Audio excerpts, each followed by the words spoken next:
நேற்றைக்கு முளைத்த காளான் போல இருக்கிற ஒருவன் பொதுக்குழு என்கிற பெயராலே ஒரு பொம்மலாட்டு நிகழ்ச்சி நடத்தி அதில் தளபதியை கிண்டல் பண்ணி பேசுகிறாராம். முத்துவேல் கருணாநிதி ஸ்டாலின் என்று வீராப்பாக சொன்னால் போதாது என்று என்னடா கண்டாய் அவரிடத்திலே வீராப்பு இல்லை என்று இந்திய நாட்டின் பிரதமரை இன்றைக்கு கண்ணிலே விரல் விட்டு ஆட்டக்கூடிய ஒரு முதலமைச்சராக தளபதி அவர்கள் திகழ்ந்து கொண்டிருக்கிறார்கள். அட நடிகனே, உன்னை போலப்படி நடிகரை எல்லாம் நாங்கள் பார்த்திருக்கிறோம். கழக தலைவரை பற்றி நான் உங்களிடத்திலே சொல்லி தெரிய வேண்டும் என்று சொன்னால், குறிப்பாக இந்த 1000 விளக்கு தொகுதியிலே கொல்லந்தெருவிலே ஊசிவிட்ட கதையாகத்தான் இருக்கும்.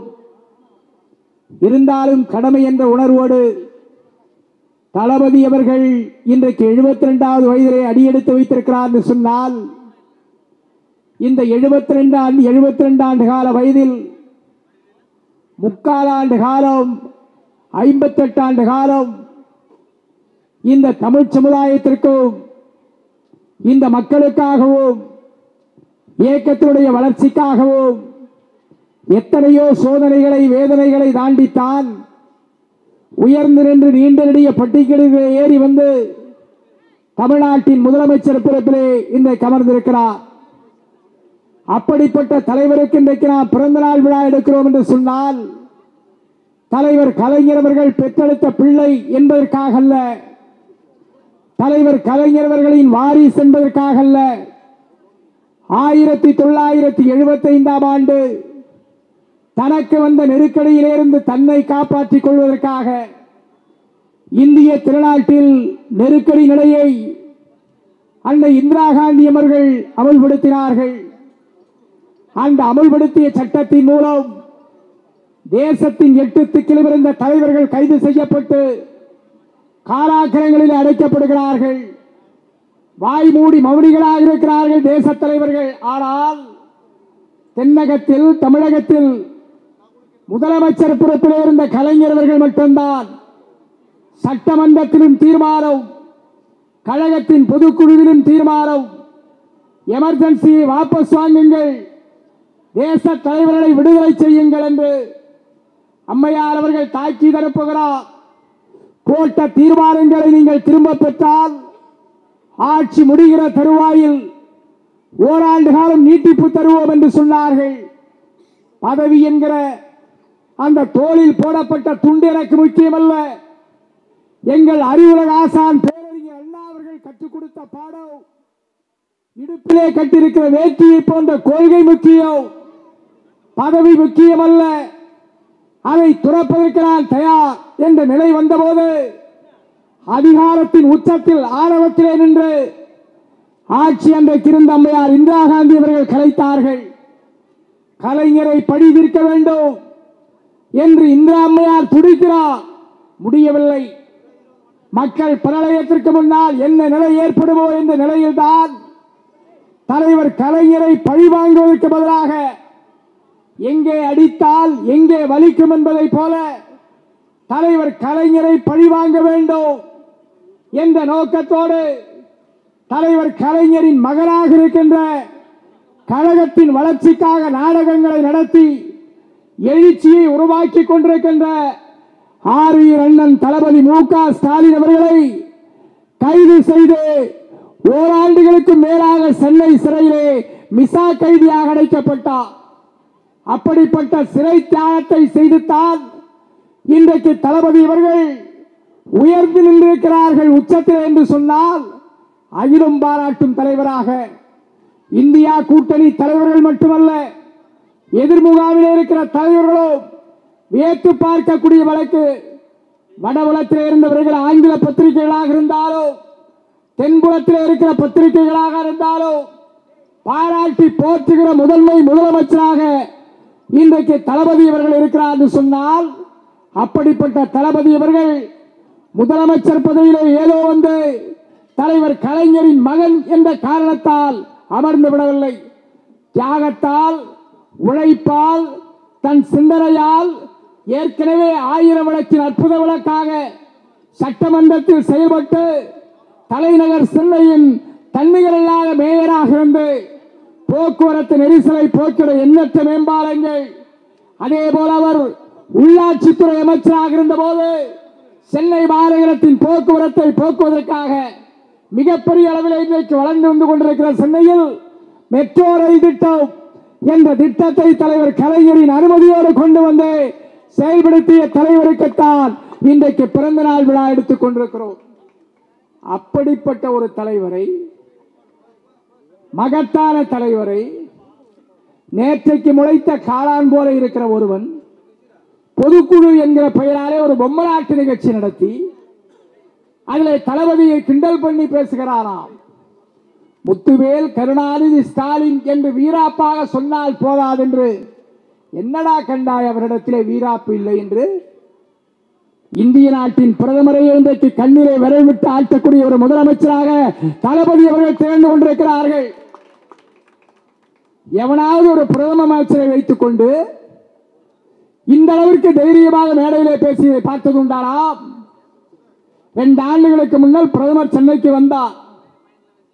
அரசு விழாவிலே கலந்து கொள்ளுகிறார். நேரு உள்விளையாட்டு அரங்கத்திலே முதலமைச்சராக இருப்பவர் கோரிக்கை தந்திருக்கலாம். ஆனால் 50,000க்கும் மேற்பட்ட மக்கள் கூடியிருக்கிற அந்த உள்விளையாட்டு அரங்கத்தில் பிரதமர் அவர்களே, தமிழகத்திலிருந்து நீங்கள் வாங்குகிற ஜிஎஸ்டி வரியை இதுவரையிலே சல்லி காசு கூட தராமல் எங்களை நீங்கள் பிந்தள்ளி இருக்கிறீர்கள், உடனடியாக அதை விடுவித்து விடுங்கள் என்று முழங்கியது மட்டுமல்ல, தமிழ்நாட்டின் உரிமையை எந்த காலகட்டத்திலும் நாங்கள் விட்டுக் கொடுக்க மாட்டோம். எங்கள் தலைவர் கலைஞர் அதைத்தான் எங்களுக்கு கற்றுக் கொடுத்திருக்கிறார். உறவுக்கு கை கொடுப்போம், உரிமைக்கு குரல் கொடுப்போம், அதைத்தான் இங்கே தருகிறோம். பிரதமர் அவர்களே, ஜிஎஸ்டி வரியை வெளியிடுங்கள், எங்களுக்கு விரிவித்துக் கொடுங்கள். மாநில அரசுக்கு தர வேண்டிய பங்கு தொகையை உடனடியாக தாருங்கள் என்று கேட்டது மட்டுமல்ல, இந்தியாவின் பிரதமர் இன்றைக்கு நடுக்கம் காணக்கூடிய அளவிற்கு இந்தியாவில் இருக்கிற மாநில முதலமைச்சர்களை நாடாளுமன்ற உறுப்பினர் மறுசீரமைப்பு பணி என்கிற அந்த அடிப்படையில் தமிழ்நாட்டின் நாடாளுமன்ற உறுப்பினர்கள் எண்ணிக்கை குறைப்பதற்கு, வடபுலத்திலே நாடாளுமன்ற உறுப்பினர்கள் எண்ணிக்கை உயர்த்துவதற்கு இன்றைக்கு நேரமாற்றி கடமையாற்றிக் கொண்டிருக்கிற பிரதமர் அவர்களே, எங்கள் உரிமையை பறிக்காதே, அதற்குரிய மாநில முதலமைச்சர்கள் மாநில தலைவர்கள் கூட்டத்தை கூட்டுகிறோம் என்று கூட்டியதற்கு பிறகு அப்படியெல்லாம் பிரதமர் சொல்லவில்லை என்று இங்கே இருக்கிற ஒரு ஆட்டுக்குட்டி சொல்லிக் கொண்டிருக்கிறார். ஆனால் வடபுறம் போடுகிற கணக்கு இங்கே நாடாளுமன்ற உறுப்பினர் எண்ணிக்கையை குறைத்து அங்கே உயர்த்தினார்.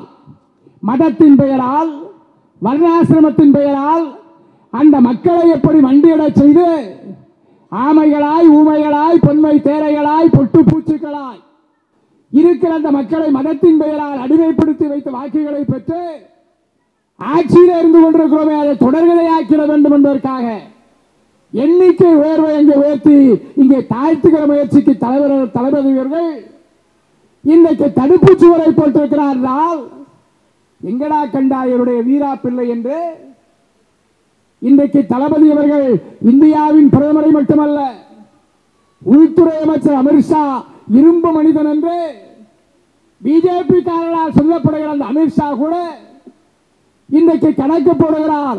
தமிழ்நாட்டில் திமுக ஆட்சி இருந்தால் எந்த காலத்திலும் தங்களால் கால்வதிக்க முடியாது என்ற சூழ்நிலையிலே இன்றைக்கு வடபுலத்தில் இருக்கிற தலைவர்கள் எல்லாம் தளபதியை பார்த்து அஞ்சி நடுங்கிக் கொண்டிருக்கிறார் என்று சொன்னால், அட நடிகனே, உன்னை போலப்படி நடிகரை எல்லாம் நாங்கள் பார்த்திருக்கிறோம்.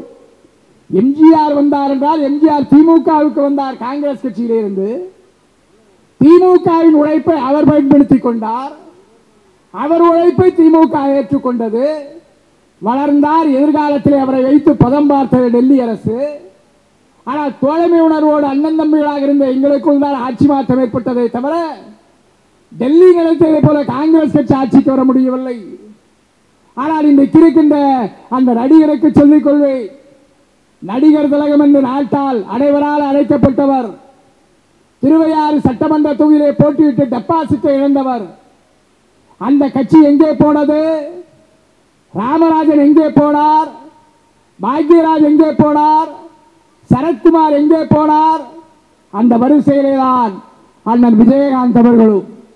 ஏன் நாங்கள் குறிப்பிடுகிறோம் என்று சொன்னால், கடைசி வரையிலே கலைஞர் மீது தீராத பற்று கொண்டவர் விஜயகாந்த் அவர்கள். அவரை தேவையில்லாத பாதைக்கு அழைத்து சென்றவர் இன்றைக்கு இருக்கிற அந்த கட்சியினுடைய தலைவி அவர்கள். அப்படிப்பட்டவர்களே தமிழ்நாட்டிலே சுவாசிக்க முடியாத சூழலை ஏற்பட்டதற்கு பின்னால் இவர்கள் இன்றைக்கு கட்சி ஆரம்பித்து வைத்துக் கொண்டு 2026 ஆட்சி மாற்றத்தை உருவாக்கி விடுவோம். ஆட்சி மாற்றத்தை உருவாக்குவதற்கு என்ன இது மியூசிக்கல் சாரா? ஓடி வந்து அமர்ந்து விடுவதற்கு அதற்கெல்லாம் தியாகம் செய்ய வேண்டும். அப்பா உழைத்திருக்க வேண்டும். இன்றைக்கு தளபதி ஆட்சியில் அமர்ந்திருக்கிறார் என்று சொன்னால் தன்னுடைய 14வது வயதில் எப்படி தலைவர் கலைஞர் அவர்கள் ஓடி வந்த இந்தி பெண்ணே கேள், நீ தேடி வந்த கோழை உள்ள நாடு இதுவல்ல என புலிவில் கயல் பொருந்திய தமிழ் கொடியை தன் கைகளில் ஏந்திக் கொண்டு தேரோடும் திருவாரூர் வீதியிலே பவனி பெறப்பட்டு தான் மறிக்கிற வரையிலே ஏறத்தாழ 80 ஆண்டு காலத்திற்கும் மேலாக இந்த மக்களுக்கு உழைத்தவர் முத்தமிழறிஞர் கலைஞர் என்றால் அவர் பெற்றெடுத்த பிள்ளை தளபதி அவர்கள் அதே 14வது வயதிலேதான் கோபாலபுரத்திலே இளைஞர் திமுக என்ற அமைப்பை உருவாக்கி அந்த அமைப்பின் மூலம் செயல்பட்டு கழகத்திலே இதை 1000 விளக்கு தொகுதியிலே பகுதி பிரதியாக, மாவட்ட பிரதியாக, பொதுக்குழு உறுப்பினராக, பிறகு மாநில இளைஞர்களுடைய பொறுப்புக்குழு உறுப்பினராக, அமைப்பாளராக, தொடர்ந்து கழகத்தின் துணை பொதுச் செயலாளராக இப்படி பல்வேறு பொறுப்புகளிலே ஏற்று செயல்பட்டவர்தான் தளபதி அவர்கள். அப்படிப்பட்ட தளபதி அவர்கள் இன்றைக்கு முதலமைச்சர் பதவியில் அமர்ந்திருக்கிறார். உழைப்பால் உயர்ந்து நின்று அமர்ந்திருக்கிறார். அவரை பற்றி பேசுவதற்கு இந்த நாட்டில் எவனுக்கும் யோகிதை இல்லை என்பதை மட்டும் தெரிவிப்பதனால் குழுமி இருக்கிற அருமை தாய்மார்கள் இங்கே பேசிய செந்தில் அவர்களாக இருந்தாலும் மற்ற கழக முன்னோடிகள் எல்லாம் சொன்னதை போல ஏராளமான சாதனைகள், அடுக்கடுக்கான திட்டங்கள் இந்த 4 ஆண்டு கால ஆட்சியிலே தரப்பட்டிருக்கு என்று சொன்னால் குறிப்பாக சிறப்பாகவும் ஆட்சி பொறுப்புக்கு வருவதற்கு முன்னரேயே ஒன்றிணைவோம் வா என்கிற அடிப்படையில் இந்த மக்களுக்காக தூய பணியாற்றியவர் தளபதி அவர்கள். அவர் கருத்துக்கு துணை நின்று உழைக்கக்கூடியவர் ஆரூர் அண்ணன் நம்முடைய சின்னவர் உதயநிதி அவர்கள். ஆகவே அருமை பெரியோர்களே, தாய்மார்களுக்கு ஏராளமான பணிகளை செய்து ஆட்சி இன்றைக்கு நடத்தி கொண்டிருக்கிற தளபதியின் கரத்தையும் சின்னவரின் கரத்தையும் வலுப்படுத்தக்கூடிய வகையில் நீங்கள் அனைவரும் தளபதி வாழ்க வாழ்க என்ற உணர்வோடு அனைவரும் ஒன்றிணைவோம். மாவட்ட கழகத்தின் மகத்தான செயலாளர் அண்ணன் சித்தரசு அவர்கள் வருகிறார்கள். வருக வருக என கூறி விடைபெறுகிறேன். நன்றி, வணக்கம்.